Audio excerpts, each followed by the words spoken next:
రైతు సోదరులకు స్వాగతం. గోదావరి పరివాహక ప్రాంతంలో ఎగువ ప్రాంతంలో మహారాష్ట్రలో కురుస్తున్న వర్షాలతో గోదావరికి పెద్ద ఎత్తున వరద నీరు చేరుతా ఉంది.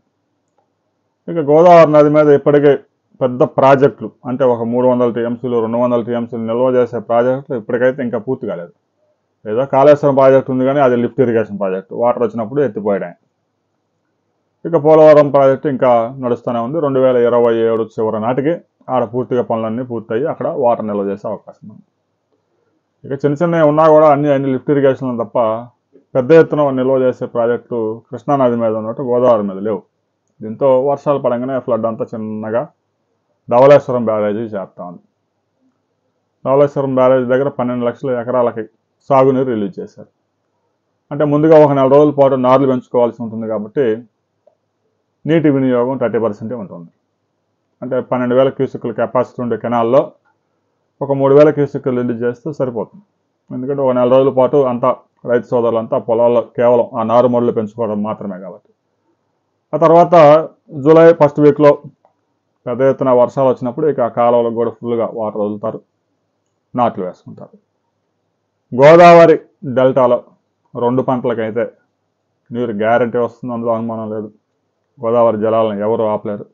వర్షం స్టార్ట్ అయితే గోదావరిలో ఊటే మొదలవుద్ది. గోదావరిలో 3 లక్షల క్యూసెక్కులు అంటే చాలా సింపుల్. 30 లక్షలు 40 లక్షలు కూడా చూసాం మనం వరదలు వచ్చినప్పుడు. అంత పెద్ద గోదావరి. రాబోయే రోజుల్లో గోదావరి డెల్టాకి ఒక 4 రోజుల తర్వాత ఫుల్ ఫ్లెడ్జ్డ్గా కాలువలకు నీరు వదిలే అవకాశం ఉంది. ప్రస్తుతానికైతే నారుమల్ని పెంచుకోవడానికి కాలువలు మొత్తానికి నీరు విడుదల చేశారు. రాబోయే రోజుల్లో కూడా ఇది కొనసాగిస్తారు, పెంచుకుంటూ వెళ్తారు.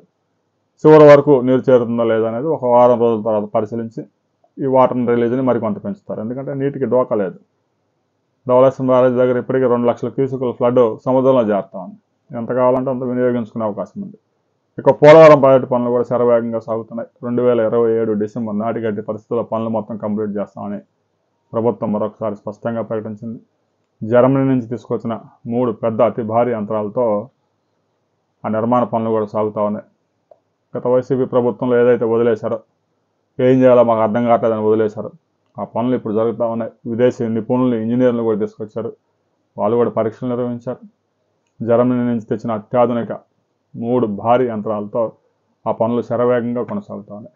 రాబోయే రోజుల్లో గోదావరి డెల్టా గురించి మనం మరో వీడియోలో తెలుసుకుందాం.